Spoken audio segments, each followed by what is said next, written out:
Welcome to the Lynn Monèt Show. I am your host, Lynn Monèt. Today I have a very, very interesting guest. She has experiences to share that will make you think about the things that you thought that you knew, and in some cases might even make you scared just a little bit. Her experiences and research have been witness verified and some documented. So this is real people. Get the popcorn, go to the bathroom. Wouldn't want you to wet your pants just in case we start talking about some different things. And on this format, you're allowed to speak of anything. My guest is Chanti Mayberg. She is a South African author. Welcome to the United States and Canada, everybody. You're going to love her. She writes children's books and other books that are just so profound. She's a speaker, healer, and media host. She describes herself as a soul alchemist, healer, alchemil. Did I say that right? Alchemil coach? Alchemical. Okay, thank you. Our accent's a little bit different, but no, alchemical. Sorry, coach, animal communicator, yoga teacher, and founder of the Sun Kids Soul School and Source Academy. And I have that book. It's amazing for your children, for people just starting out and questioning their abilities. It's a lovely book for any age, really. Over about 20 years, she has taught, facilitated workshops, spoken publicly in several countries. She lives in Garden Route region of South Africa. She grew up on a farm in Karoo and has long been involved with spiritual practices like yoga and animal communication. And welcome to the Lynn Monèt Show, Chanti. I am so excited to have you. I'm here. And thank you so much. What a great privilege and a pleasure to be here. Thank you for having me. Oh, I'm thrilled to have you on here. Would you like to tell everybody a little bit about your background, like if your family is also very spiritually gifted, because you're extremely gifted. So I'd love to hear about it. Well, thank you so much. Yes. Well, as you said, I'm a South African, born and bred in the area we call the Karoo, which is semi-desert area. I'm one of 6 kids, the 4th daughter. After me comes the 2 sons. I had a great childhood, I have to say. I was brought up with, I want to call it like the real true values in life. My parents were never religious, but my mother was spiritual. My grandmother was a clairvoyant as well. So I knew and I always say, I was born met die helm gebore, as we say in Afrikaans. It's like born with the helm, direct translation, which is a part of the placenta that sits on the child's head in a certain way. And those kids are said to be spiritually gifted. So and that's part of our old wives' tales. So when the doctor will remove it either upward or downward, would then depend on whether the child has foresight, farsight, or insight. And, gifts relating to that. And, so I was always different. I was born hearing the voices of the animals. I could see spirits. That wasn't unusual. So my grandmother was like that, my mother. So it's part of and my sisters to this day as well, they also work very much in this type of field that I'm in. But it wasn't easy because at the age of 5, I was sent to boarding school because I was a farm kid. As farm kids, that was obviously what we did. And of course, immediately there I started being ridiculed by the kids in the hostel, who were the Afrikaans kids, generally much more conservative than English. And of course, South Africa has a history, which I think a lot of people don't know, about the Anglo-Boer War. So long before, right in the beginning of the settling and the colonization, the Brits and the Dutch were at war with each other, So there's a lot of, I'm part of that clan, as well. So there's a lot of amazing what do I say? Yeah, our family was gifted in many ways. So had this gift that I took to school with me as a young child, not understanding that not everyone had the ability to see these things. And I was completely ridiculed and bullied. And through a whole little process of my own, I then got to understand, because I've always been very much connected to my creator, Source, God, and have always had no doubt of that voice.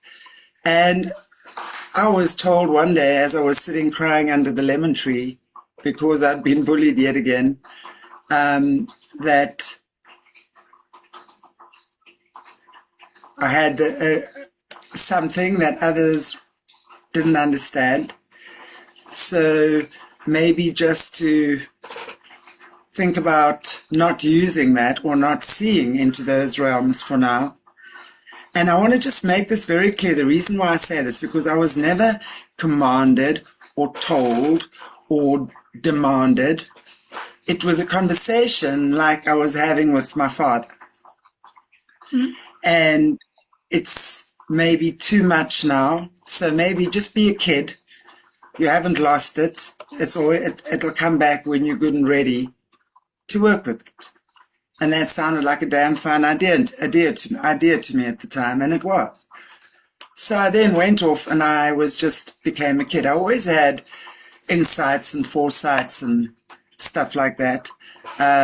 Most definitely, it never went away, but not in such a wide open way as a child. But then fast forward to 29 years old. Mm-hmm. I'm engaged to an Austrian. We're together for 7 years, and he gets executed in a carjacking. Oh, no. That for me was the turning point in so many ways, the catalyst for so many ways in my life, because suddenly I think the shock of that, you have no option but to change.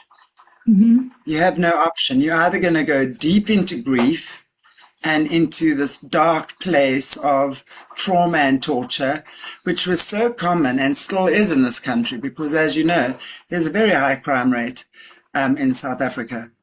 So crime is the order of the day for us. You're just lucky if you don't get hit somehow. That's the perception of most people.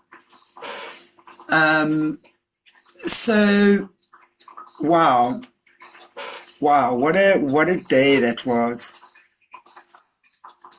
Can I ask you something really quick? And I remember that as when it came to the point of having to identify his body, I remember feeling so traumatized, and at the same time, I heard his voice so strong and so clear, and he felt his presence so strong and so clear next to me, saying, "It's just my body. I'm right here." And that kind of gave me a sense of peace that no antidepressant or rescue remedy could ever have given me. It was my soul knowing truth. And I'd been on the path. I understood we don't die. I understood the cycle. I understood the traps we get caught in here. Also part of life after death. We also get caught up in the reincarnation cycle without realizing we are, until we realize that we are. But we also need to make certain changes within our own frequency to transcend that matrix, right? Yes, absolutely. So it was... Yeah.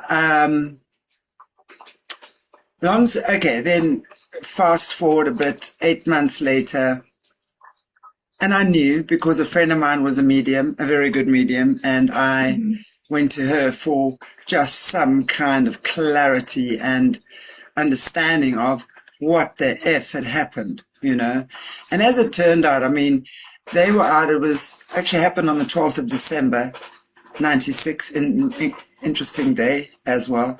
2:30 in the morning. I actually woke up. I was sleeping. They'd been out. It was Christmas dinner for a whole lot of the guys at their work function, right? And then afterwards they went to a place, and then somehow the people they were with knew these guys, and it ended up he was giving this one guy a ride to somewhere. But in the meantime, it was a setup. Or was it? Or what type of setup are we talking, right? Nothing ever happens. Nothing's right. by coincidence. Do you have something with water running in the background? I do. Shall I just switch it off for a minute? Yeah, I can hear it. So yeah, do you mind? Thank you. Yeah, no, give me a minute. Give me a minute. Okay. It's my cat's water fountain.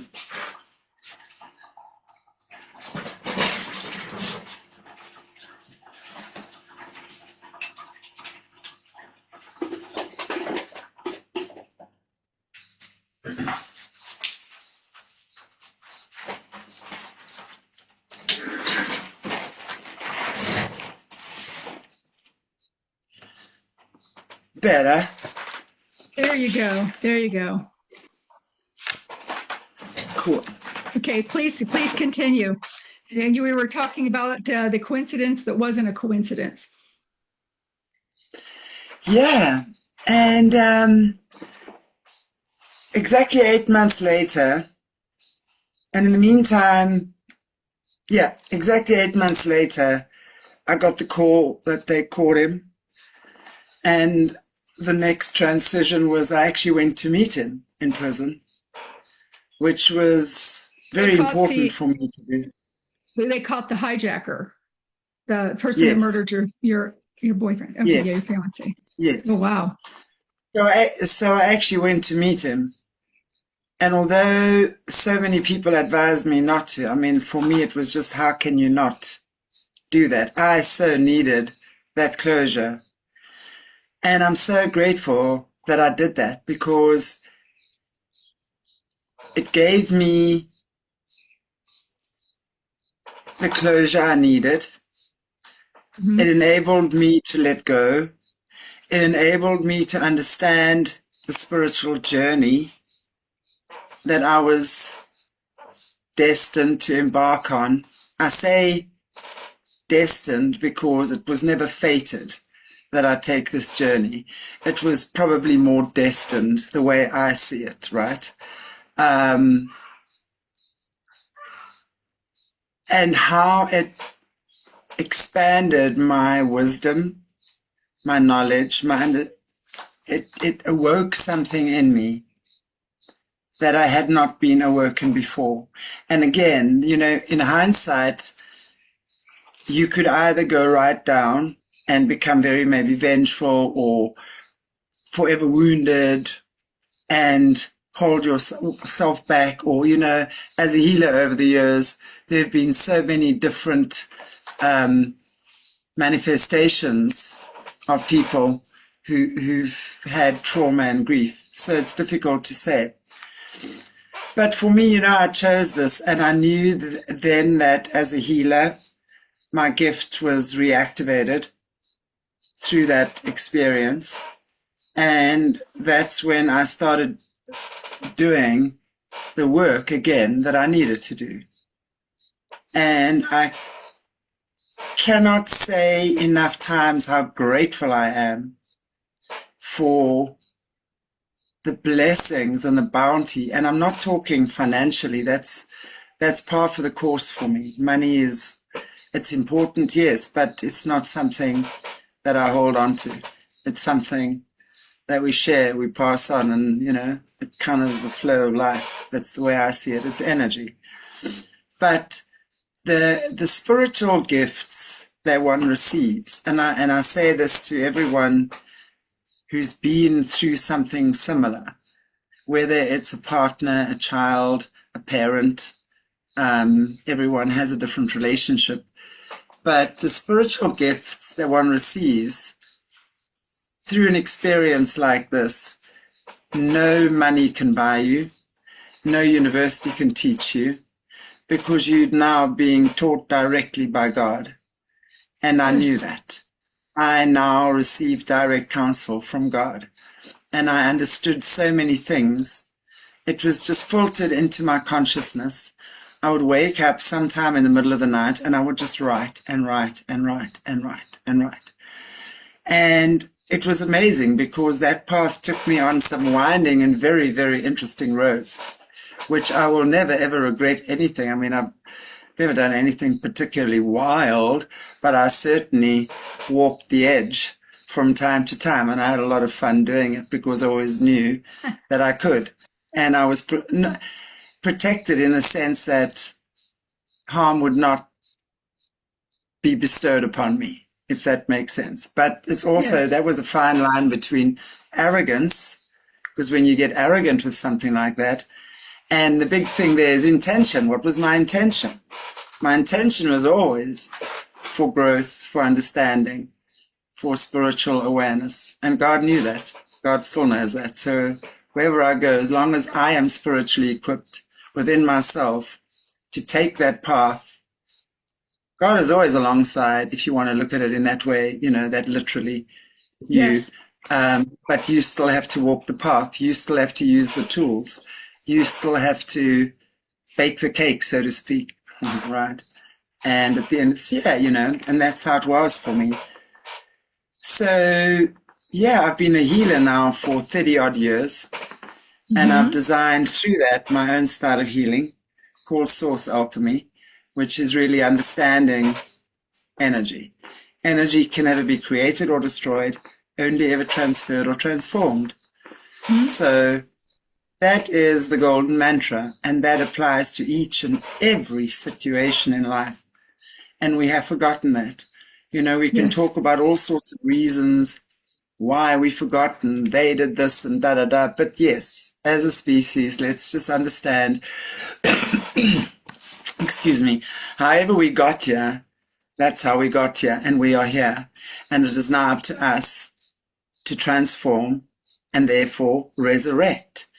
And when I talk about resurrection, I'm not talking like in a Jesus-like way, because in my opinion, that is so symbolic in so many ways. It's about resurrecting our consciousness, because when we resurrect our consciousness, we grow the invisible wings to fly.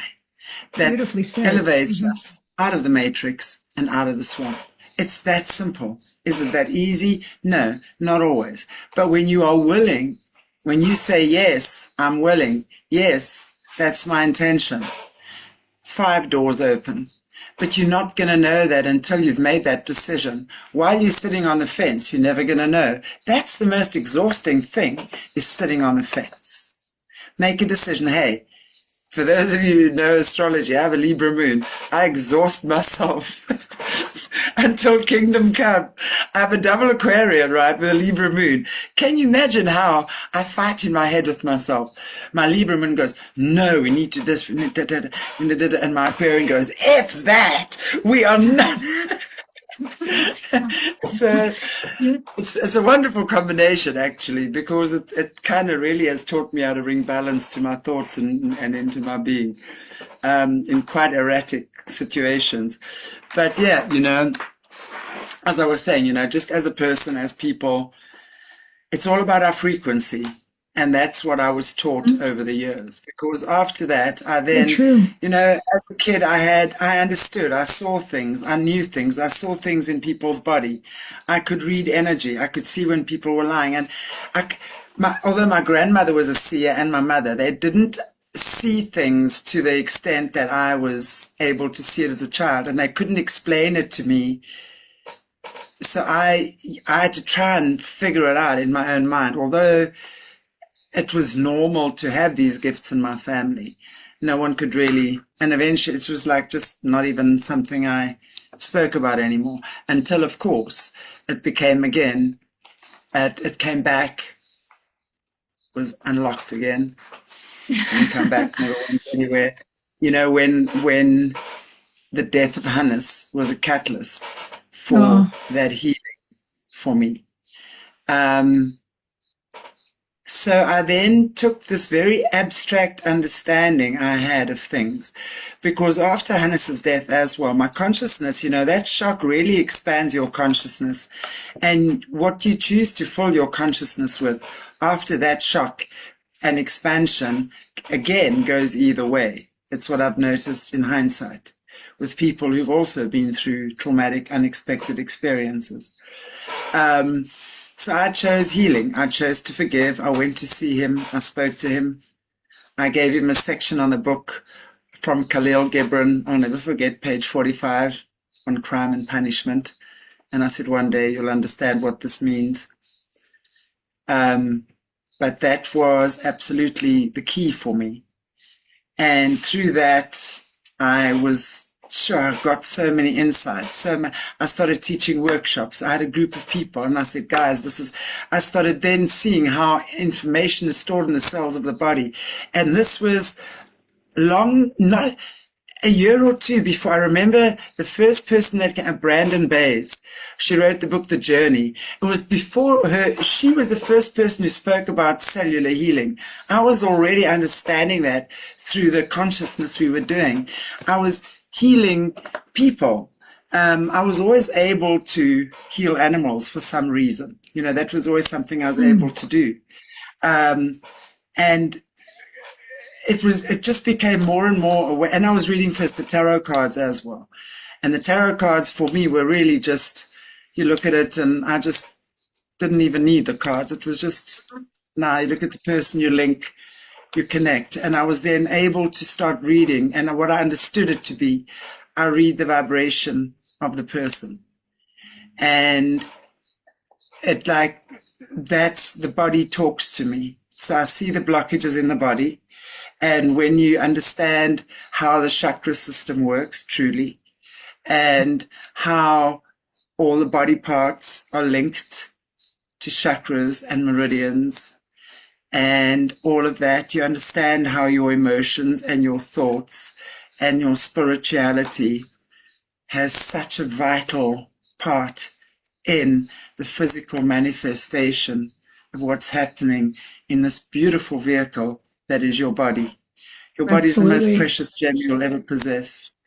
It is the most highly intelligent vehicle you could ever imagine.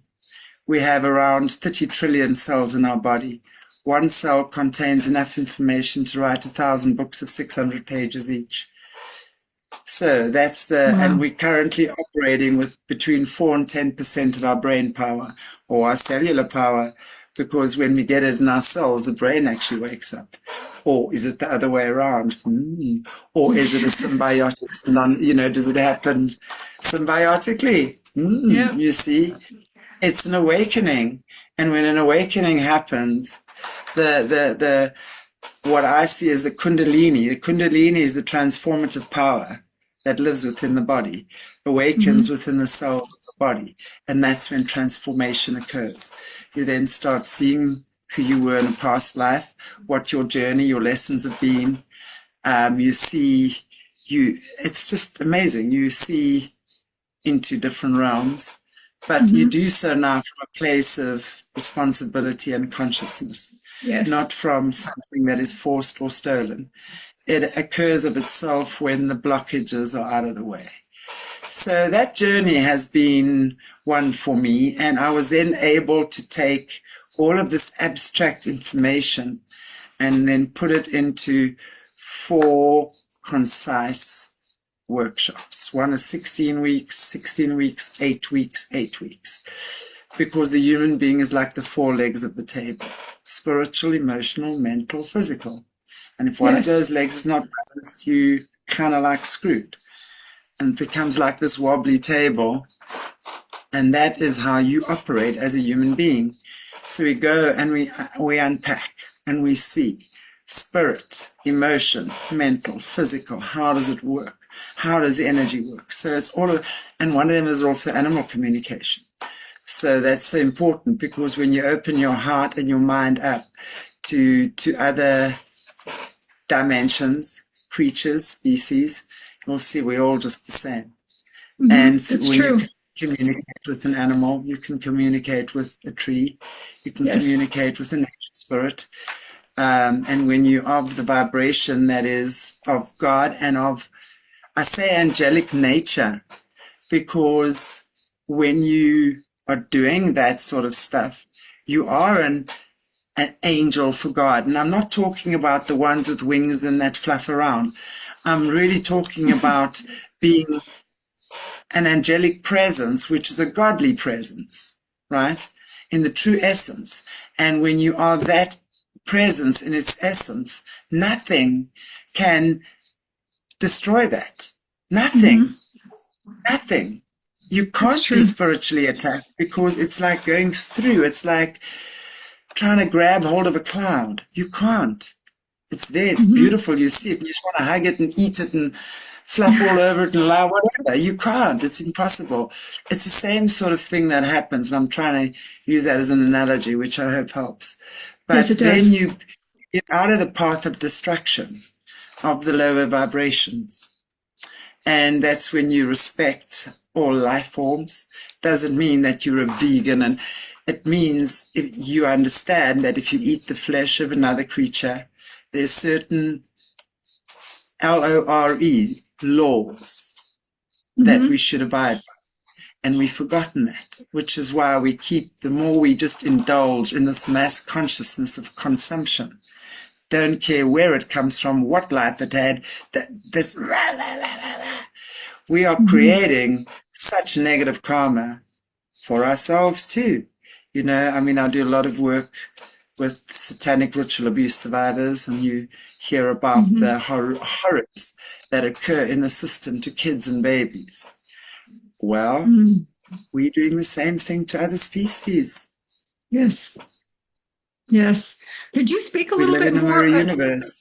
Yeah, would you mind? Because that's a very interesting topic to me, for people and their diets. And of course, in the United States, everything is so chemical filled. I mean, you're basically eating plastic in some cases, and some of the things even that they're feeding the animals that they're slaughtering, garbage, and things like that. So, how exactly? What are some of the lures that you mentioned about eating meat, for instance? Well, if you are going to eat the flesh of an animal, then you need to take the life of it yourself.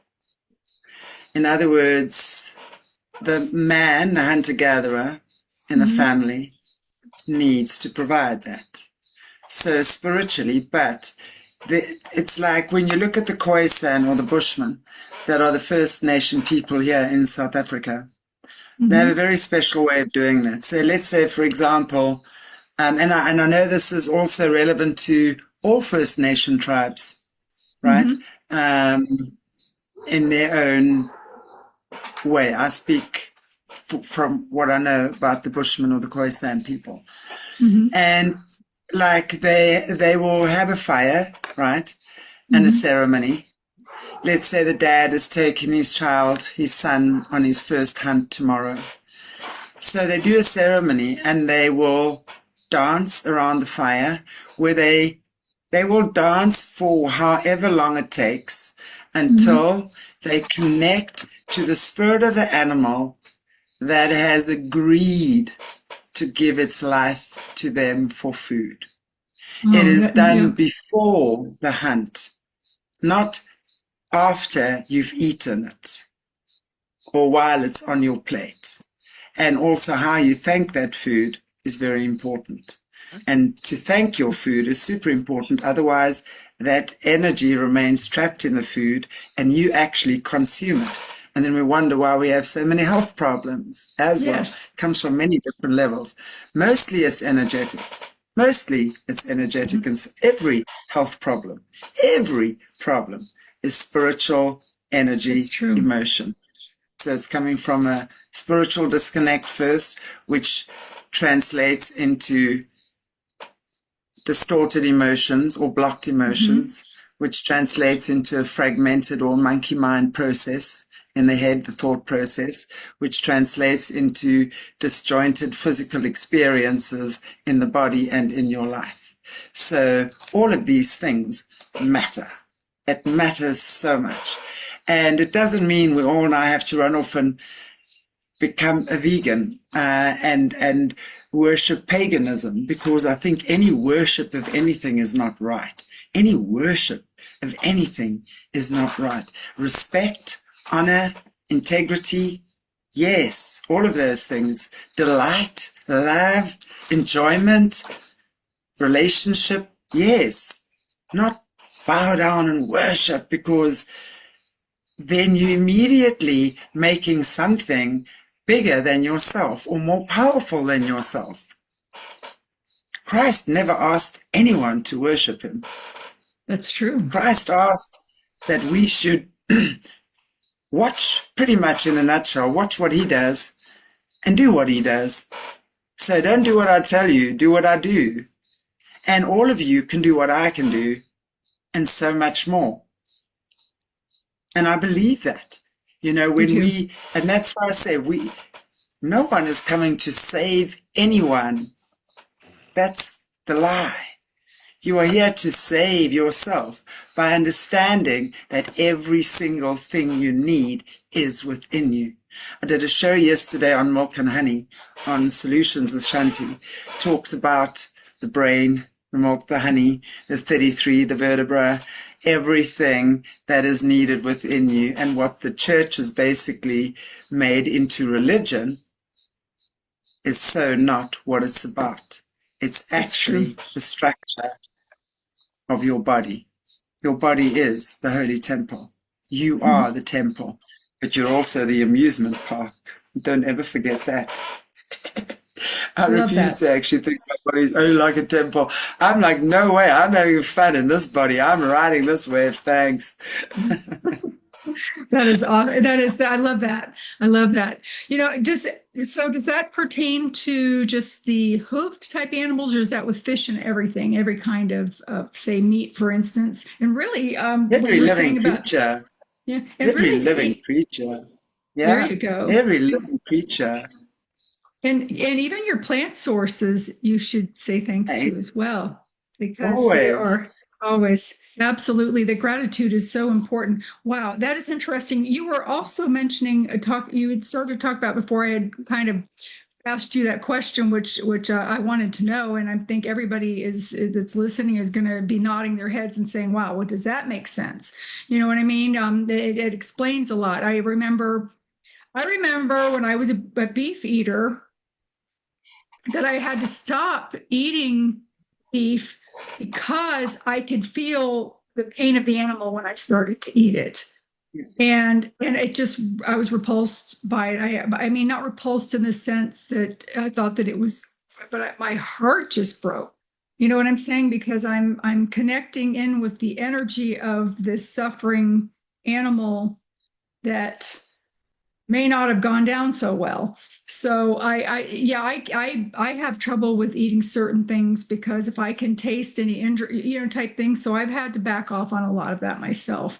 You know, I still like my fish, but um, I definitely. think, you know, it's about being conscious, and it's about being aware of where your food source came from.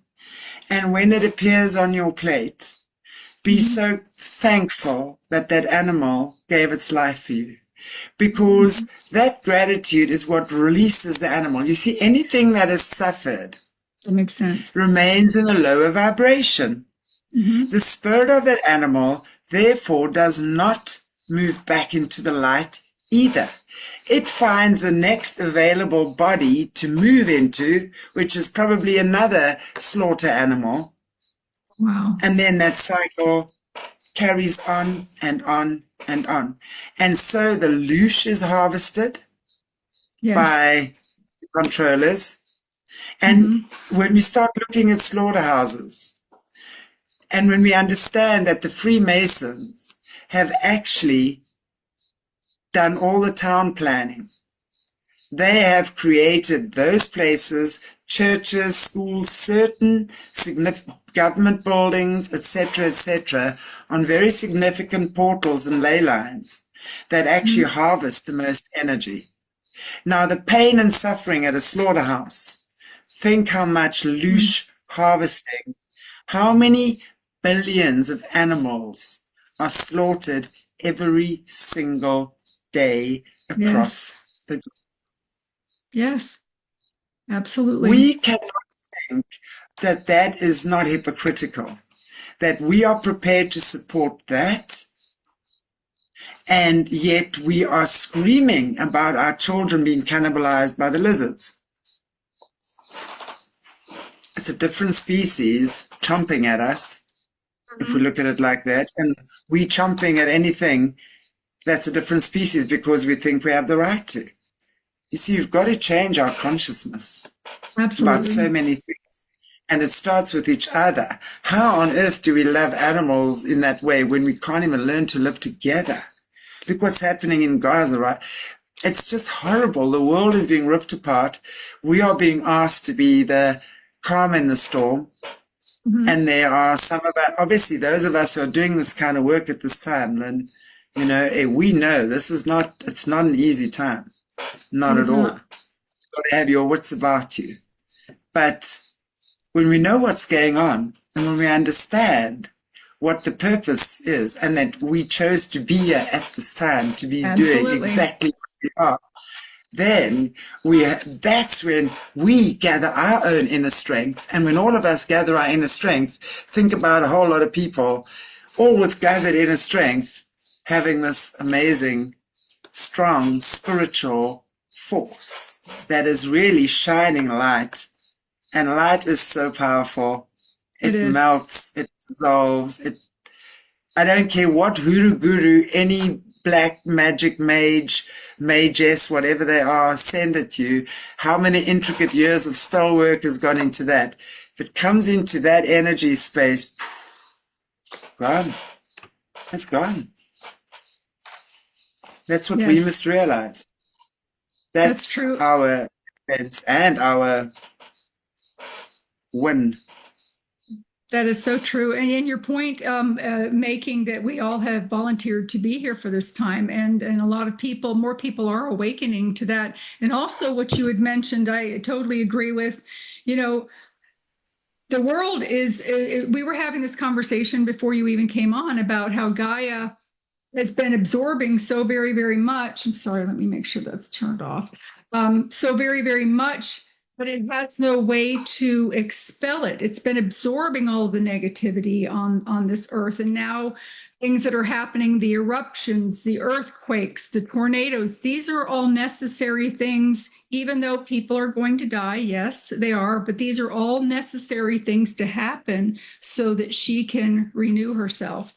And life, the end will justify the means. And so it will be better for people. And those people that pass away came here knowing that they were going to pass away, Yes. that sort of thing. And it's all, we don't die. Like also Chantel had said, energy can't be created or destroyed. It just changes. So we drop our avatar and we go on. And so yeah, we are definitely volunteers here. We're part of the army to bring the light and to anchor the light and to help others. Absolutely. I love that. That's It's so beautiful. interesting and true what you're saying, because that's actually what my new book, The Honeycomb Tales, I don't know if you can see, Adventures of the Ankara Field. Yes. And it's amazing. It's 25 stories of the Ankara Field. And as you can see, There you go. And where can they find that? On Amazon? Is that on Amazon or where that's is on Amazon. But that is really, when we understand, and it's going back, I mean, if anyone know what I went through writing that book, it's only just the beginning of so much more, because it really is taking us back to the hexagon, which is the original shape of energy and the universal geometry. Everything comes from that. If you go, every shape will fit in or come from that, right? And it's the most powerful of all the forms as well. So the bees were the original frequency keepers, which is why they are so important on this planet. So I believe they were actually God's first manifestations of frequency, was the bees. And they spun, because they are little cryptids, right? Bees are actually cryptids. They shouldn't be here. Their little wings, by right, should not be nurturing those chubby little bodies. I mean, how cute is a bee? It is the cutest little thing. You watch it, it is the most delightful little thing to watch. And Yes. especially in a hive, like, right? Anyway, so, and then I work very much with the Ankh. The Ankh is something the symbol which came to me a long time ago, and it has nothing to do with Egyptian, well, I guess in a way that the Egyptians, because the Ankh actually, according to Krita Mutwa, and I'm totally resonant with that, because when we look at a lot of history and how it's been distorted, things start panning themselves out. The Ankh is actually the original symbol from sub-Saharan Africa. So it symbolizes Mvelinkanji. I always have a battle pronouncing that name. Who's the return of the one-legged sun god, right? And that's Africa. And through my work as well, the Ankh is not a symbol, it is you. You are the Ankh. You are God's, as a human being, you contain God's complete frequency, which is why, I believe as human beings are so sought after. And I mean, we can have another conversation about DNA and where we come from. Very interesting thoughts on that. But I believe we spliced anyway as human beings. We've got, Yeah. a combination of DNA. And for me, it was just like really, really interesting, because through that understanding, of we are the Ankh, you are the resonance key, you are the key. Your aura is shaped like the Ankh. How can it not be? I mean, if you look at it, I wear it around my neck.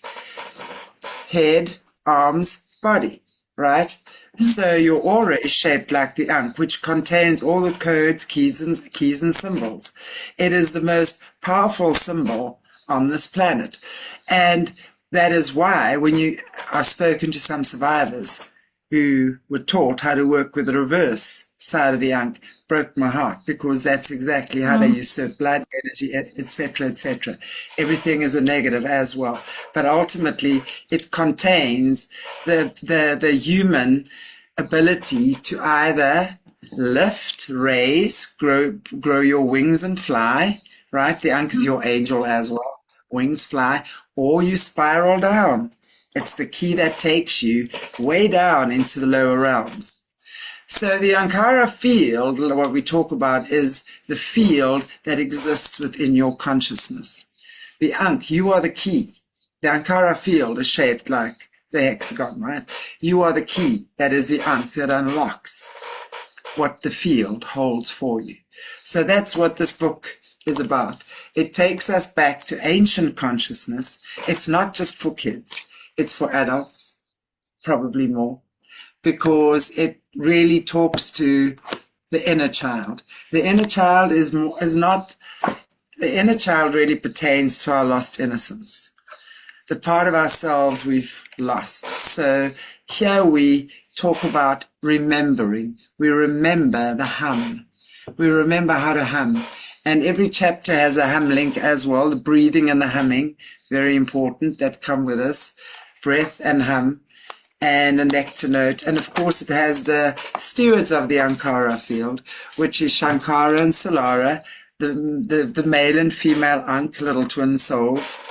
And then there's other characters, all the bees, Ka, the Khoisan, boys and the kangaroo, as I said, all the bees, and then Albert and Aurora, the first humans, and the adventures they go onto into the dark nest. Now, the dark nest represents the beehive, hexagon, right? That has now been flipped. And if we look at society and the cabal, what they've done is they've taken that hexagon a million, quadrillion, gazillion times, and they've used it in its inverted force. Remember, these guys are energy masters. So they invert everything. So they use that in its inverted force to suck energy, right? Because how the hexagon works with the 7 angles, you as the human, 6 angles, you as the human are the 7th point that receives from each of the angles, right?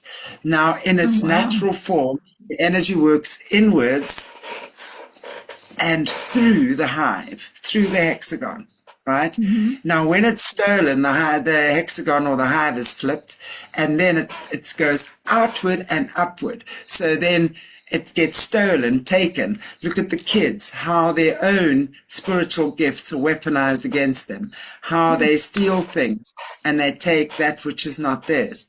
And all we have to do is understand the principles of transformation. We're not in a time anymore of chop his head off. How long has that kind of spiritual warfare been going on? And look where we're at, please. We have to come back into coherence. We have to come back into resonance. We have to find that frequency within us again that aligns us with Christ and have the Christ light shining within. And that prompts you. And that's what saves you. That's how the cells in your body start opening up and you start remembering who you are and why you are here. And that is done when you are loving, gentle, kind to yourself. You learn to forgive yourself. You forgive through understanding. So rather than seeking forgiveness, seek to understand. You're never going to be able to forgive unless you've understood. Understood what? Well, that's a story from, it could be convoluted for anyone. Just seek to understand. That's all. Understand the situation. Understand the things you haven't seen. Doesn't mean that you've got to roll over and play dead. Yes. That's where the balance lies as well. We've got to find that discernment and the balance. But it's so beautiful being alive, and it's so beautiful being a human. We get to have all these incredible experiences on earth. And for so many millennia, we've literally been at war with each other. We've been corrupted. We've been done the most heinous things. When you speak to any of the secret space survivors, they will tell you just how bad human beings are in these programs. But at the end of the day, you know, we're kind, we're compassionate, we care, we are for each other. We've got animals, we learn from them, and if we're prepared to do that, and when we can work harmoniously together and all learn that we are just one, we are one. God is the sun and we are the rays. We are all a ray of God's light, all connected via a trillion light rays. Absolutely. Each ray is a soul. So that's how we are connected. We might not know the opposite ray that you're fighting with is your brother because you're not seeing the connection. And then you go, oh, it's really just my mirror, right? I'm fighting with myself in the mirror, actually. That is so true. Yeah, you know, now you've got my curiosity piqued when you'd mentioned about the whole DNA thing. Do you mind talking a little bit about that? Yeah, sure. What do you want me to say? Just what about the DNA? Well, you were saying, you know, the components that make up our DNA. I'm curious about all of it, so you can have at it and start wherever you want. All right, yeah. Well, I do believe that we come from, I mean, if you think about where, I'm just trying to think where to start this. If you think about where human beings come from, there's always a big question, right? Now, I do believe the signs are here as well. Now, you know, there's great belief that the archons came down and disrupted, and I believe that's true. As we can see, that has most certainly been used for the masters of the dark. But by the same token, let's never forget, I don't believe that God ever makes mistakes. In the same way Jesus knew that Judas was going to betray him, God knew exactly what Lucifer. In fact, I'm of the opinion God sent Lucifer down to tempt humanity because we had to see in this polarized place how far we prepared to walk down that path in sin, which is forgetting that I'm part of God, forgetting that I belong to God. Separation, the illusion of separation. We are yet to experience the illusion of separation between God and man, yin and yang, up and down, black and white, whatever. You know, it's a planet of duality. So the objective is to come together and find that middle road. It's like the coin. How many sides does a coin have? 2, maybe? No, 3. Because you have each side, which really is the light and the dark, yin and the yang, and then you have the rim. That's true. Like That's a true. I tire. didn't think of it that way. And I in Thailand had the wheelie, which is a single wheel, like electric wheel. And when I learned how to ride that thing, I knew I got that concept. Because then you understand the perfection of both. So there's perfection in everything that goes down. Because we have to learn how to transcend through frequency, sound, and vibration, which is what we are created of. And that's how we transcend. You know, Christianity says that every day Lucifer goes into the courts of heaven and asks God what he can do. And God gives permission. God has to give permission. I'm going, well, yes, of course. Why? Because it's like, think about it like this. I'm an athlete and I want to train to run for the Olympics. But I'm literally 30 pounds overweight right now. I have not been on a track for 20 years, right? So my coach will go to my father and say, listen, your daughter's a little bit overweight. We've got to like really push her and we've got to make sure that she loses the excess weight if she wants to do what she did again, and we've got to get her eating the right food. So she's not going to like it, but do you consent to me doing that? And my dad will go, yes, of course. And I'm going to kick and scream, how can you do that, Dad? How can you do that? But do you get what I'm saying? So as long as we are training, you cannot be running the Olympic final when you have not trained for 20 years. It's a process of getting to that point where you go, yes, now I'm ready. Now I'm ready to get out of this matrix. Let's go. What we're doing right now is getting ourselves out of the matrix. We training, it's like we rediscovering our spiritual muscles. If we look at it's true. the Great Fall or whatever, you know, we are literally operating in the lower 3 triads now, the lower 3 chakras: base, sacral, and solar plexus, which is all about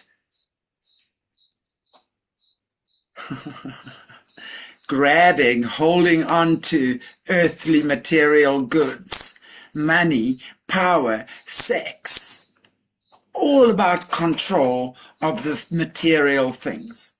And if anyone knows anything about the chakras, I'm not going to go into them now, you'll know what I'm saying. Those are all the lower triad energies. So when we learn how to transcend those things, in other words, when Lucifer can no longer tempt you into drinking another drink of alcohol, or having more chicks, or doing something terrible with another child, or whatever the case might be. When you are no longer temptable, whether it's the real dark stuff or your own mind that holds you back and thinks that you are not forgiven. You've always been forgiven. You just have to realize that and step into that alignment and go, yes, God, thank you. That's what I've learned. What have you learned through that experience? How are you going to correct it moving forward? You can't correct some wrongs with a person, but you can certainly be a better one going forward. And that's how that experience has helped you. And that's how we correct the wrongs in life. That's how we move forward. That's how, when we understand, you can't tempt me with your bribery and corruption anymore, you fool. What do you think? Like, no, go away. No, I'm not interested in having a relationship with my neighbor's handsome husband because he has money. Yeah. Oh, hell no. So not there, you know, and not because I'm scared I'm going to get caught, but it really tells me that A, I've not understood how energy works. B, that as long as I feel like I need to take something that's not mine, I'm feeling like there's something lesser than in me.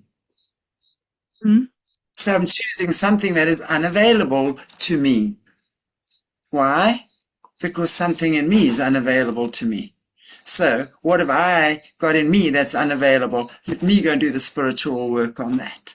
And I won't need to attract those situations into my life. And like, boom, the minute you unfold those answers within you, and spirit does that, the minute you're ready, you knock on that door, you better believe that door gets opened. You better believe it. And then the answers come. And then, boom, next week or next month or next year, suddenly you meet someone really cool who's available, who's loving, who's generous, all the qualities you've been waiting for your whole life. Why? Because you are now that to and for yourself. That's the dichotomy of life. You've got to give it to yourself first. And not in a huge egoic way. We've been doing too much ego on this planet. This is about humility, but not humiliation or crawling around in poverty. No, there's no such thing. A spiritually attuned person does not crawl around in poverty. I'll tell you that much. They know they can create and manifest for themselves and not for riches and this and that. Just knowing that the grid is alive and I'm being provided for every minute of the day, as I also provide for others every minute of the day. It's a living grid and the energy is constantly moving. And are you open and aligned with that which you feel is abundant? Or do you still think you need to hold on to scraps? And then you're going to hold on to scraps money-wise, relationship-wise, job-wise, whatever. If you think you deserve that, you're going to be there. And if you're so sick and tired of being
ourselves. We no longer have to compete and fight and hit each other.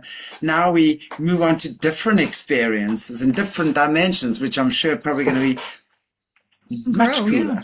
cooler. Right? Absolutely.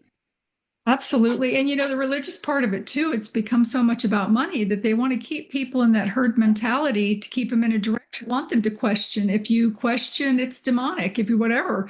I mean, is even the Fey and elemental realms. I was at a friend's house, my niece's house yesterday, and I'm sitting next to this bush that's full of bees and I can hear it singing. And then a little rabbit comes out from underneath, and I'm like, that is, so beautiful, some of the things, but people just yeah, they need to definitely take care and be more aware, be more responsible that way. And I kind of got off the track and forgot what I was going to say. So you go ahead and continue. No, I mean, absolutely. I think it's really, Oh, now I remember that.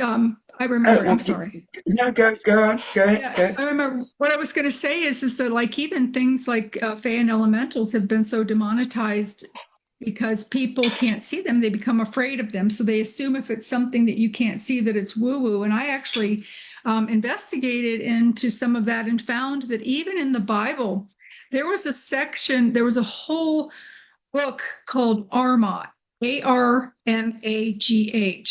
was written about the Fae and elementals, and it was removed back in the 1400s. And St. Patrick was engaging with the Fae and elementals, talking about God and things like that. And I mentioned this to somebody the other day. I was on a plane and I was flying, and this guy was like, well, is your book religious? And I'm like, look, Fae and elementals were in the Bible, but so many things have been taken out. And again, it's to fine tune and keep that herd mentality tight. No questioning. So definitely question, because not all those things that you were told are bad things are bad things. Some of them are things that are here to help us. Absolutely. There's always a choice. That's the whole thing with us here on earth. We have a choice. God has given us free will and choice. Yes, obviously, when you're a child and you're 3 years old and you're at the hands of an abusive adult, that does not feel like free will and choice.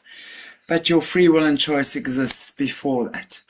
Your free will and choice existed before you came into your body, where you chose your parents, your experiences. We must never forget that. And yes, that's a story for a whole nother day, but an important one nonetheless, because it enables us to take responsibility on such a deep level. When we understand spiritually, we knew exactly what we came here to do.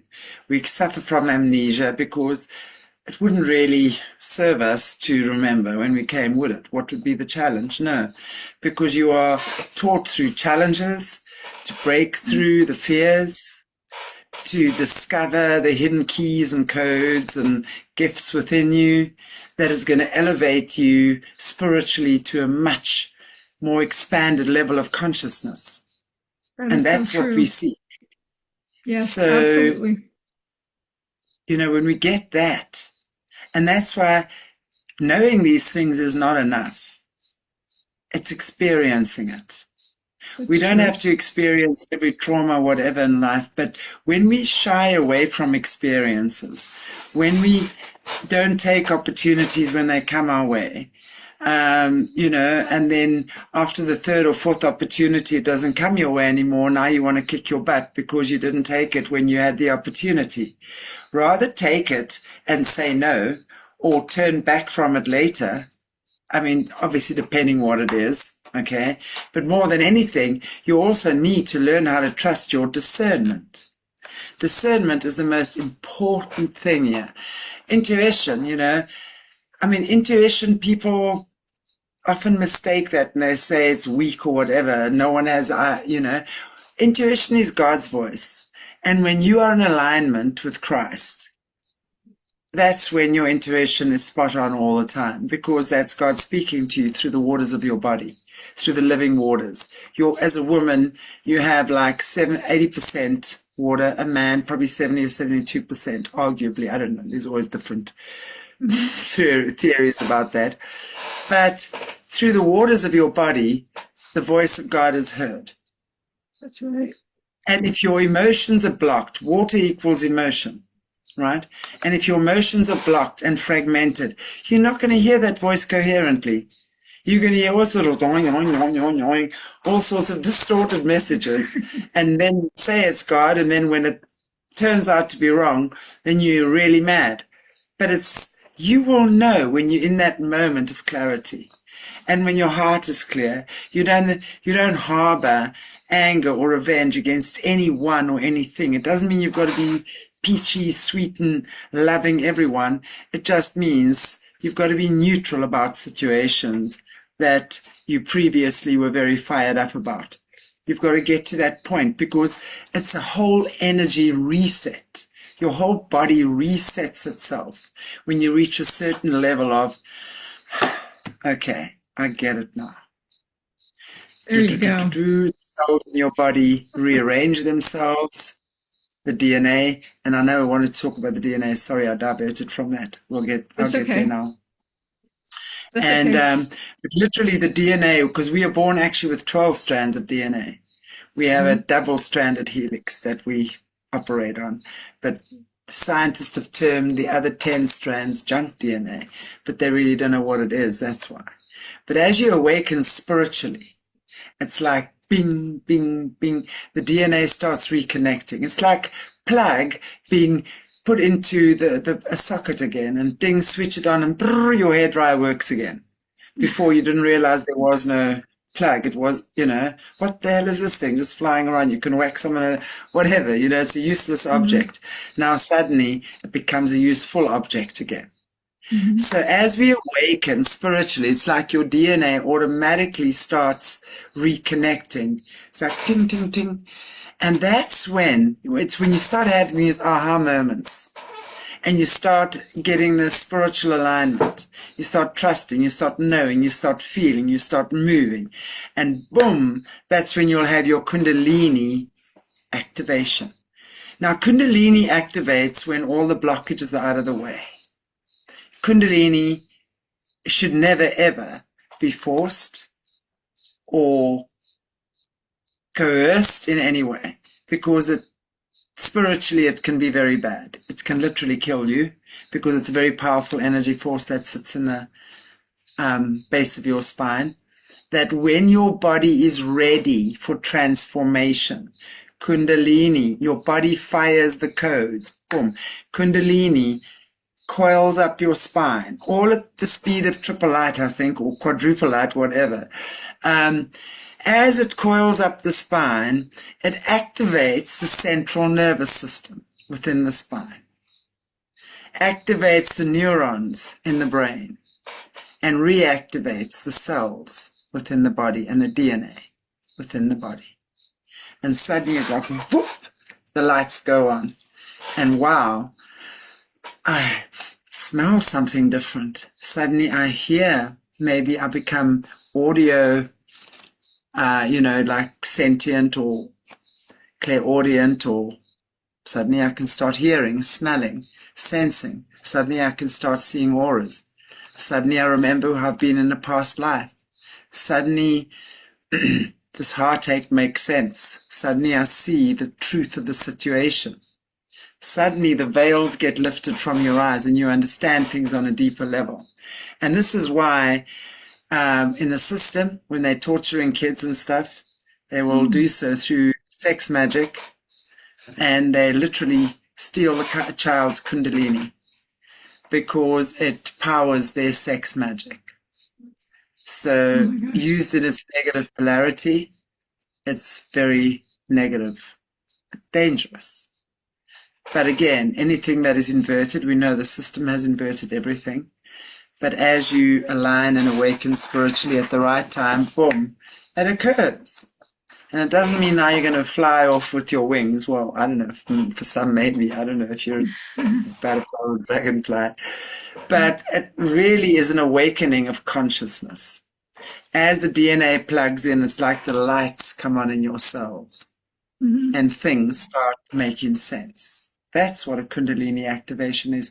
And that is why everyone is telling you it's such a bad, evil thing, because that's part of keeping us compliant, Yes. disconnected from our Yes. spiritual source, God, Hmm. right? That is So so when we true. start, and that's why the many yogic practices will teach you through breathing and pranayama, spiritual practice, stuff like that, and to have a Kundalini activation. There have been those spiritual gurus as well who forced it on people. That's never good. You've got to know something. Lots of bad things are going to come. You go crazy. You can go crazy. You can literally fry your central nervous system. I've read some crazy stories about that. But it's a natural course of events when you are prepared to do the spiritual work. Stay in alignment with your creator. And even if you fall off the wagon 3 or 10 times a day, just get back and say, I'm here, and just keep going, It's such a beautiful journey. And there's so many little nuances in life, and everything is precious. Every It child, is. every animal, every little bug, every creature, every That's true. plant, Every rock. Yeah, everything. absolutely. Yeah, everything Yeah, I has an remember the energy. beautiful story about your rock. Yeah, everything. And I Mm. so I've actually got a book that's getting ready to come out based on that and through following it that I'll share with you at another time because this is about you. How long do you have today? Are you able to go the full 2 hours or you have Yeah, another? Okay, all right. yeah, This no, is I'm good. perfect. Okay, good.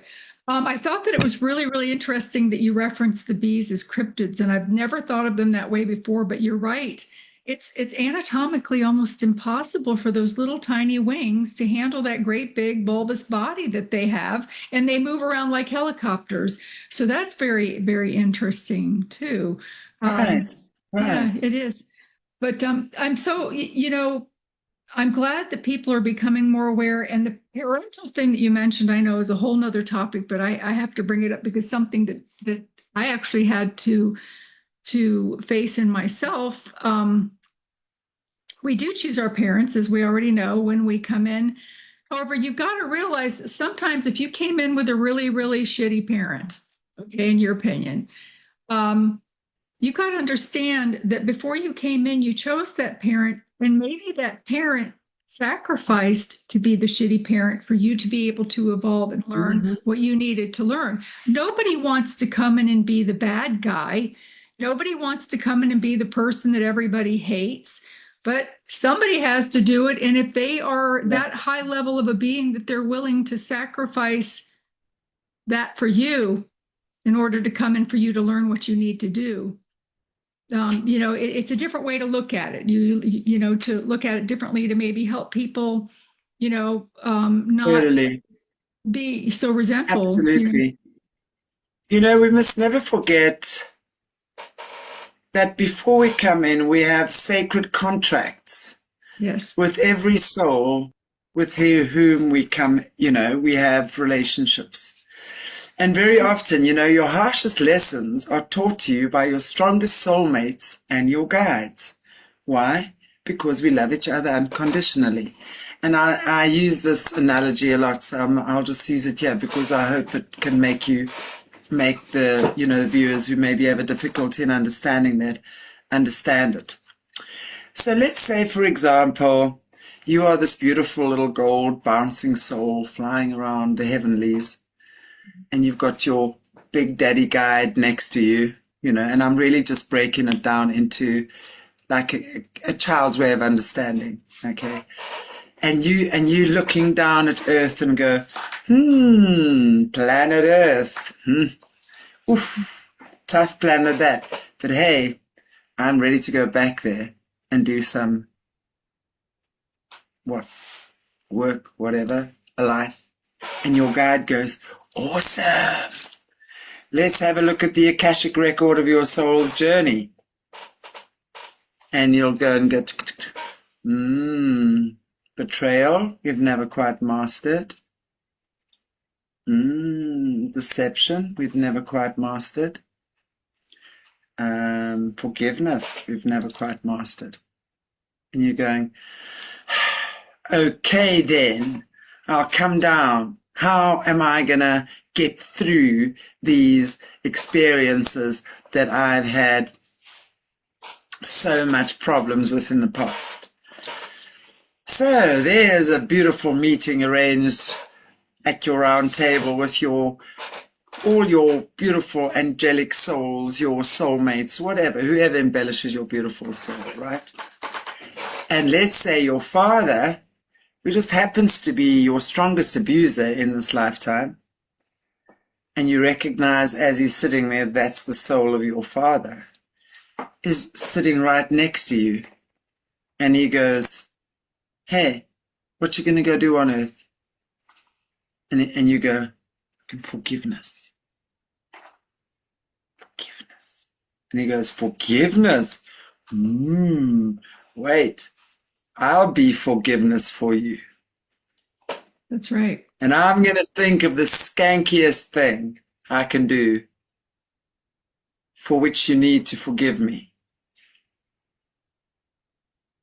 You game? And I go, cool, man, what are you going to do? You're such a cool guy. High five, babe. Let's go do it. And he'll say to you, but in the moment that I strike you and slate you in no worse way than any human being has ever done to another, don't ever forget who I am. Because when you forget, I forget. And then we need somebody else to remind us of who we are. Beautifully said. So, people do things for you. Change that narrative from he did it to me, she did it to me, look what they did to me, look how they're treating me. Because all you're hearing there is victim, victim, victim, victim, victim. You've put yourself in victim mode. And yes, I know some people have had horrific experiences.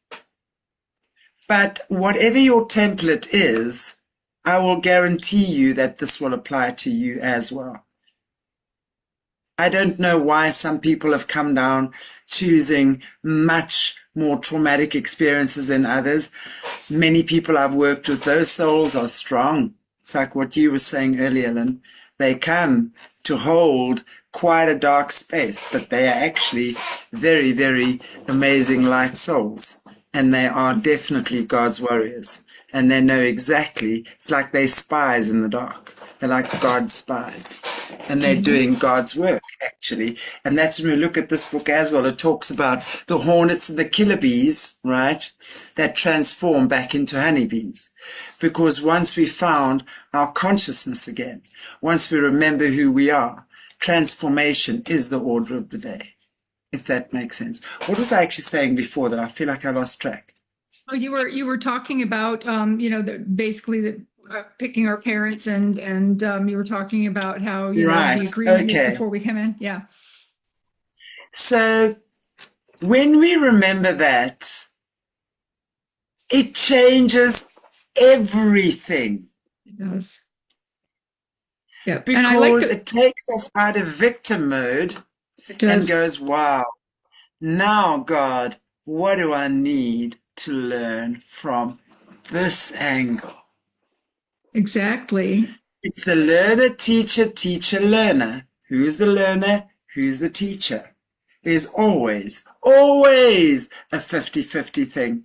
I can have couples sit with me and the one can tell me the most horrific things about the other. And they've done this, this, this. And I'm going to listen and I'm going to go, I understand that's your side. He also has a side, or she also has a side. Now, why are you in this mix? There's always a payoff for you. What's your payoff, babe? What's your payoff? And you've got to be brutally honest with yourself because there's always a payoff. Maybe you're scared to gun it on your own. Maybe there's always fear involved. And remember, fear is false evidence appearing real, the acronym for fear. So fear will always try and deceive you into believing you can't do things or you're not strong enough. And so many people succumb to those fears because they are so well entrenched. But the minute we start breaking that facade, that barrier of fear, you are so home dry. You're going to laugh at these things when they come your way. You understand there's a whole different way of doing things. You understand then how powerful you are. And power does not come in how big my muscles are or how many spiritual guru books I've written. And we've just discovered Deepak Chopra is on the Epstein files. So the bigger the spiritual books are, right, you got to know, oftentimes where we're existing, there's a very sinister force behind that. But you're not going to know that unless you understand discernment, right? So when we get to these places again, you know, kind of like, I use it maybe different analogies, but coming to the same place, you know, then we understand the power that resides within you. Then you understand that you don't need anyone else other than you and your creator. Does that mean that you are now going to be alone for the rest of your life? No. But now you choose. You consciously choose a relationship for beneficial reasons. You don't get sucked into this black hole of soul ties and shenanigans because both of you are so fearful of being alone and don't have money and have to separate my assets before I go for a divorce. Is that my little gecko in the background there? He's on the wall.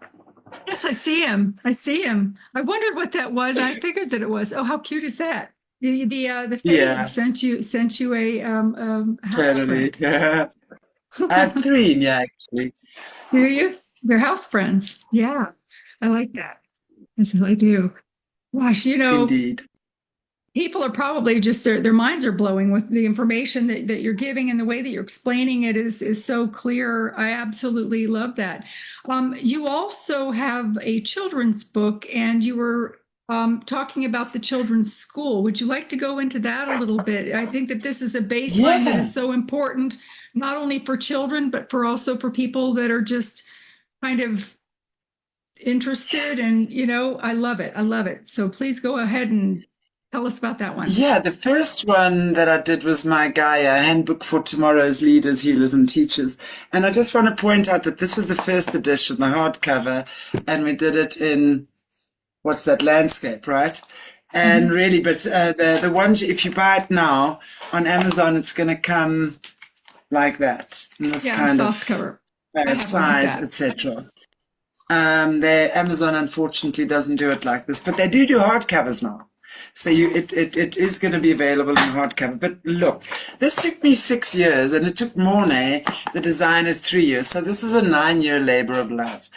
And in there, it's called, as I said, my Gaia Handbook for Tomorrow's Leaders, Healers, and Teachers. There's a chapter on everything. It's beautiful. It's colorful. It is, I'm trying to just show, like, the pictures. Yeah. There's a chapter on, yeah. Sorry, and you took a lot of the pictures in the book also. Yes. You took those, and your granddaughter she's inspired some of it for you as well.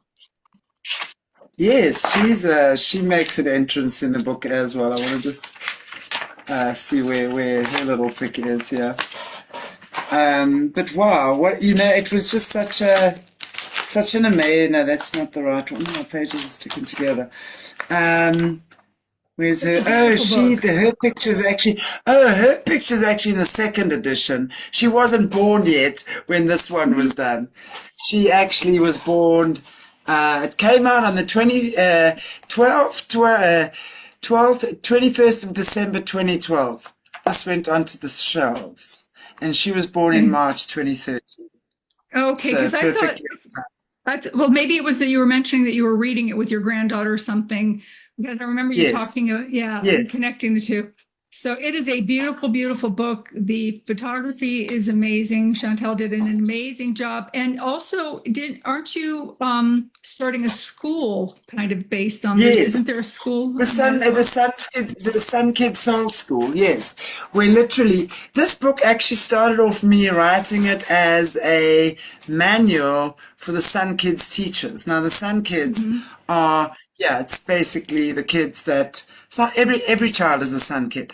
So, and this handbook pretty much equips the children for the new earth with all the tools. It's energy, cells and DNA, chakras, food to eat, composting, massage, sound, uh, going organic. I'm just looking at some of the chapters here.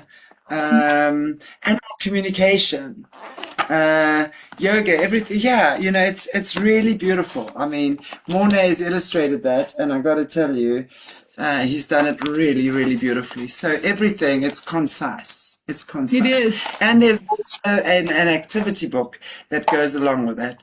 So you can get both of those on Amazon. And also, this is really, Mornay's also done an amazing job here. We did the images. I'm trying to see from the light here. They're more hand drawn Look at and that. yeah. Beautiful. Yeah, I'm going to be interested in getting that one too because I love the whole honeybee concept thing. Absolutely. Not only are her books informative, but again, they're not just for children. Even the Gaia one, I learned so much from reading it myself, and I've shared it with my family. Because it comes from everybody's viewpoint adds to the facets of the beauty of the whole. So you pick up something and you learn something from everybody, and just the way that Chantel words it, it's so beautiful. And I really really enjoyed mine. I have my actually I think my daughter's got it. I got to get it back from her because she took it. So anyway, she's got it right now. But definitely. And also, you were talking about the classes, the workshops. Do you have anything like that coming up or ongoing? I have ongoing well they recorded the workshops, yes, they're pre-recorded, so people can do them in a pre-recorded way, but yes, I'm busy at the moment creating the evolution of the workshops I've done, and I'm actually starting a pilot group very soon just to make sure everything is, and it's to do with the humming, because we bring in the humming and the breathing. Of course, with the breathing, we understand how important breath is, but Hmm. humming is so important as well Hmm. because nothing static or old or sick remains in a body that vibrates. So we go through the whole, and it's actually so simple. It's like what I've done with the first, like the workshop, Source Alchemy, keys to integration, stuff like that. My previous workshop, I've given you the information. There's lots of information there. The workshops are there. And now I have that understanding, it's now moving where we just, or maybe you don't want to go down that road. Maybe you start it's really, it's for everyone. So I am doing, yes, I'm busy on a 7-week pilot journey that I've now incorporated with my one workshop, but I'm just testing it Wow. on people that So I'm working with. Yes. good. So how do people And find out about these? definitely, yes, all How on my is website. the site? Okay. My And website will be definitely, and I think if I haven't already sent you the details, I will, but it's www.chantalmayberg.co.za. And of course, the channels that I have is Aquarius Rising Africa, but my healing channel is SOULutions with Chanti, SOULUTIONS. And if you want to have a check it out, because for the last couple of months, I've done a whole 12-week mini series on what the Ankara field is. So every wow. week we bring in the symbols. So that's there. And if you haven't watched that yet, please go and check it out because it really does give you the information, how the symbols work together, how the Ankh works, what we mean with the resonance, and I also give you a little hum link breathing exercise every week. And also we've started in the field with Chanti, which is once a week. I talk about things like yesterday I spoke about the land of milk and honey. Is that something Mhm. in you, or is that something external, an external destination? Talk about finding and using the principles of the Ankara field. In other words, using your body as the key, the resonance fork, because that's what you are.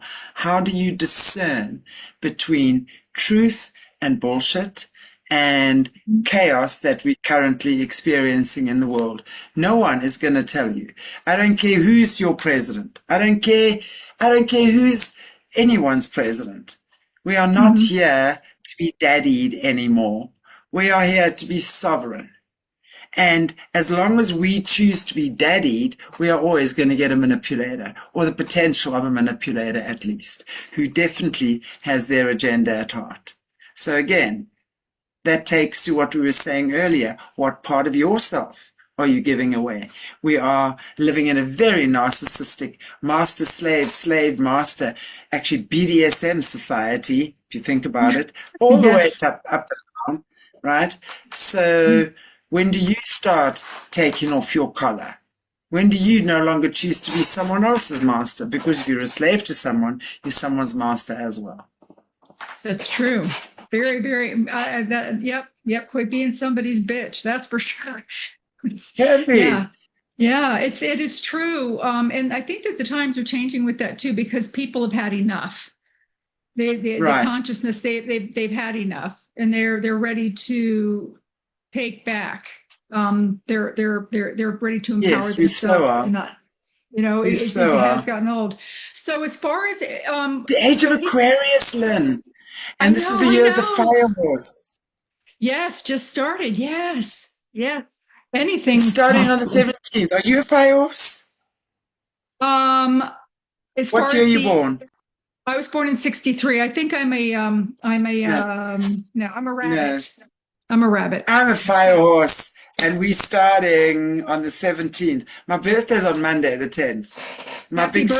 birthday. There you go. Yes. Oh, and you don't look it. You look fantastic. Happy birthday to That's for you. you. That's for sure. Now, as far as And it's your okay, I want people to be able to find you and reach out to you. I want them to be able to take your classes. What, do you have like content that's released newly on certain days of the week? And can people go back into your archives and watch things as well? yeah.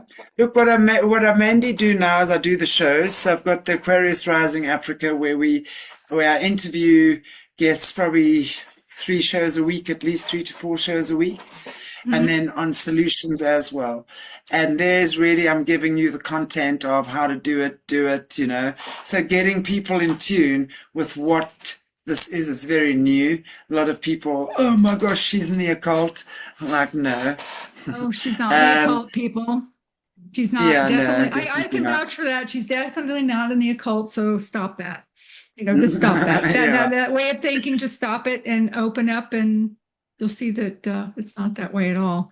Yeah, people are funny that exactly. way. When they become afraid of things, they start pointing the finger and accusing. And but yet we're the first ones that they reach out to when the stuff hits the fan.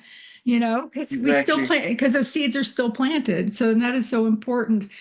Um, yeah, gosh, you're doing so many things, so many things. Now, are you doing any events coming up as far as like where people can meet you in person? Are you doing any readings, anything like that? People can always contact me if they wanted to have one-on-ones with me or whatever. I will be, yes, if you check out my website, we'll be putting up the events.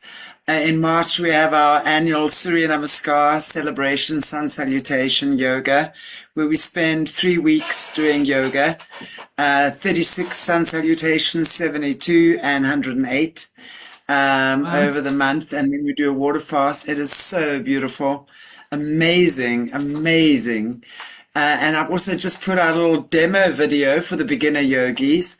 So check out the pages on Solutions with Chanti, um, I'm on actually writing on this down. Telegram, as well as Facebook, as well as YouTube. SOULutions. Soul is in your soul. Lutions. Mhm. And there's all the information there. And then, of course, I've got the pilot workshop coming up. I'm going to be starting to put more stuff on the website as I go along because I'm upgrading and, whoa, yeah, evolving. I'm busy, really busy with that at the moment. So please just, yeah, watch the space. I'm busy doing the evolution of this as well. Oh wow, that is so awesome. I actually want to join into some of Yes, that. So I've been writing down some of the information so that I can come and look on to some of the things and join in. And absolutely, I mean, this is, there's so many people out there that feel so alone with their gifts because they don't have anybody to reach out to. Their neighbor looks at them like they stink if they open their mouth and start talking about angels or about other, otherworldly beings that are pleasant or things that they've seen. And they don't, or their families are not support systems either. But it's nice for people that are listening that can find a group like groups like yours and join in exactly. and become part of a family. Yes, You don't feel so alone anymore. And I absolutely. think it's so important. So I commend you That's for one thing doing I that. know. uh, with having Aquarius Rising Africa for the past 5 years, we really have built a community, you know, and it's interesting because it's quite a Christian crowd, like of viewers. But somehow, we all get along and I have quite a diverse audience. We talk about the worst kind of stuff. I mean, from the worst kind of SRA and abuse and that kind of stuff. But then that's why I have solutions because then we take it to the healing. It's one thing getting the information, but so many people I find are getting stuck in that information. So let's get ourselves out. Let's breathe. Let's hum. Let's hang out and just chill and have a cocktail, and smoke a joint if you want. I don't care, you know. I Oh, mean, I think people have got to come. I'm going to be doing a whole show on marijuana, by the way. there you go. Yeah. No, Yeah, for you have sure. it. It's like I've been lied to so much. It has to Yes. be one of the most important medicinal plants on our planet. And it's interesting because when we're dealing with survivors, the only Mhm. thing that really retrieves memory very well, in my experience working with survivors, is that plant. And I have the oil, the THC oil. They do. And there's so many other medicinal purposes for it as well, Yeah, with people. absolutely. But I didn't know that about the memory. That's very interesting. Yeah. Absolutely. Yes. I wonder if Yes, that would help with but you people got with to be careful Alzheimer's. because with that, and that's why a lot of people will say stuff about THC and stuff. They say, "Oh, it makes me paranoid," or I'm going, "No, it doesn't make you do anything." And this is a very important thing to understand about cannabis. It doesn't make you do anything. It's going to open up what's already inside of you. So if you are paranoid and you've locked it away in all behind all sorts of little OCD habits, suddenly, and you take a drop of THC oil before you go to bed, yes, you might feel extremely paranoid. That's your paranoia that's surfacing. It's not the oil doing it to you. We love to blame these things and then we never take it again. And then we get stuck on taking chemicals from the doctor for the rest of our lives. It keeps us in a Yes. birdcage of this size. Hmm. Sorry. So when we know how to work with it, and it's important if you're taking it for the first time, that you do work with someone who knows how to work with it. Because if, like my mom, who's a seer already, but she's also got dementia, I don't give her the one that has any THC in. So I'll give her the one that has nothing, like just the cannabinoid, no, whatever it is. I don't even know. No, THC is one thing that makes you stoned, right? I don't know. Yeah, yeah, But the yeah. one that doesn't make you high or whatever. Hmm. It is unbelievably healing. Unbelievably. And then you know why they've kept it away from us for so long. And the lies we've been told and the stigma that's attached to that. Yes, if you're going to be sitting smoking joints 20 at a time every day and you're not going to get no work done, hey, that's not the weed. If Yeah, you eat no, 20 slices of bread every day with peanut butter jelly on, you're going to be feeling a bit like a jellyfish at the end of that day, aren't you? So, you know, everything in moderation is good. So that's what I say, anything, an excess of anything is bad. Less is more. exactly. That's true. And So when also, we, yep, that's true. I'm sorry. no, no, please carry on. No, and also be careful what you're mixing it with. Yes. That's why it's important, like Shanti said, that you need to work with someone that knows what they're doing, and you need to be very Yeah. honest and clear about any other substances that you are ingesting, whether it be alcohol or nicotine or anything like that. You do need to let them know because then they can guide you Yes. better. And you may find that some of the things you don't need, afterwards, like you may not feel like you need nicotine anymore. Alcohol in moderation is actually some of it's good for the heart, but don't use that as an excuse to be a Exactly. rush, so, The thing, but it the, is, th- the thing about, sorry, Lynn, the thing it's about what okay. I wanted to say about nicotine is that Mhm. yes, it becomes a body addiction after you've been smoking for so many years. But Mhm. it starts off being any smoking is an emotional addiction. So Mhm. any addiction, you got to figure out the source of it. What's the black hole?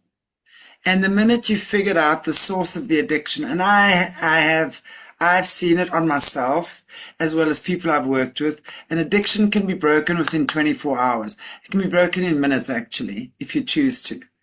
But when you understand what the source of the addiction is, what that emotion or the memory or the fear or the pain, whatever it is that's holding you hostage, it's like clink, that steel grip releases. Yes, you're probably going to go through a bit of a detox. Yes, you're probably going to go through maybe a bit of a catapulting time for a minute. But you come out of that so much clearer, and then you walk that path back to strength and clarity. And I will tell any addict out there, and I don't care what you're addicted to, whether it's sex, whether it's drugs, whether it's alcohol, whether it's porn, I Food. don't know. Mhm. The more you fill your life with the joy of your capabilities and your why you here, each and every one of us is here for a reason and a purpose. Many of us think that that reason and purpose is what it might be, or you might think it's what you're doing right now, and you're so damn unhappy. You'll be surprised that the purpose that you have planned out for yourself. When I say yourself, you and your creator would have had that sacred contract to say, yes, this, right? And when you remember what that is, you are so filled with joy. You cannot ever imagine being jealous of anyone else's path ever again. You cannot imagine actually hating your brother because he called you stinky face when you were six again or whatever, and you've held that against him for the last 50 years. Somehow you let people off the hook. And when you let people off the hook, it's like, oh, you can breathe again. You've let that weight go. Yep, you're not And now dragging you're all of them with you free to do anymore. all Yeah. sorts of amazing things Yes. that don't entail other people's bullshit that you got to That's carry right. around with you. When That you is don't so let true. go, carry around their bullshit too. And that's the bottom line. There's a saying that by the Buddha that says, anger is like a hot coal and you're holding it with the intention of throwing it at someone. But the only one getting burnt is you. Think about that. Wow. That's deep and very, very wise words. A lot of Yeah. people during these times too, they're complaining about having anxiety of things, which of course is fear. What would you recommend for something like that? Um, Most definitely. Start with the spiritual practice. You know, the thing, how you're going to overcome any of this fear or anxiety. And if we look at what's happening now, there is such an overload of information, sensory information, physical information, news, trauma, trauma, trauma. It's layered, layered, layered, layered. Okay. The nervous system, our bodies aren't designed to cope with what's going on. And I really want to encourage you guys to go and watch some of my stuff I've recently done on SOULutions. Yes. Because it's specifically geared for this. And it's interesting that these shows, and honestly, I'm not here for the views or the clicks, but it's interesting when you're giving people shows on how to change themselves, they don't like it. They want to have people telling them how to do it. And I find that as a healer who will not have my clients or students ever get addicted to me. You're allowed 6 sessions with me, and that's it. Yes, we're going to connect afterwards sporadically, and I don't leave you high and dry, but I'm going to say, that's it. Now go do it. We'll come back. Yes, yes, of course. Yes, there. And before you know it, these guys are like on a whole different journey. Mm-hmm. And I teach you how to be sovereign. That's what I teach you. I teach you how to let go of bullshit, your karma, Mm-hmm. the crap that you've been holding on to forever, Mm-hmm. the lies you've been told about, I'm a sinner, and bullshit. I don't even allow you to think those thoughts. Mm-hmm. We're all sinners. We're all here. If you're on earth, you're a sinner, which means you're separated or experiencing the illusion of separation from God. That's what we're here for. And then it's like, what would life be if I was separated from my creator? Well, hello, I'm experiencing that now. No, thanks. I don't want to be here for long. I'll go right back. Okay, bye. You know what I'm saying? It's like, we have to experience this journey. We have to. Yes. It's expansion of our soul. It's expansion of our consciousness. All of us get out of hell at some point. We all do. We all do. But you're not going to get out of hell without having compassion and empathy. You're not going to get out of hell without, if you're only sitting in your mind, you all got mind and all the clever tricks of the trade. Is that your kitty? My son, that's my grand kitty. My son's cat. She wanted to crawl across the computer. She's a sweetie. I just picking her up so she wouldn't walk on. Yeah, I'm babysitting my 2 grandcats, but go ahead and continue because what you're saying are all great words of wisdom. And like you said, people don't like it. Some of them like to marinate in their suffering, and that in itself is an addiction too. So please, try something new. We're in 2026. The way people speak, the things they say, the thoughts they have, the things they say to each other. Mm-hmm. It's so important. Just insulting someone driving in the traffic is creating a blockage for you. Mm-hmm. And you don't understand that. There's a way of communicating, and let me tell you, hey, I've got a mouth. No. I've said that often. I've got a mouth like a sword sometimes, and that has been my own downfall for me.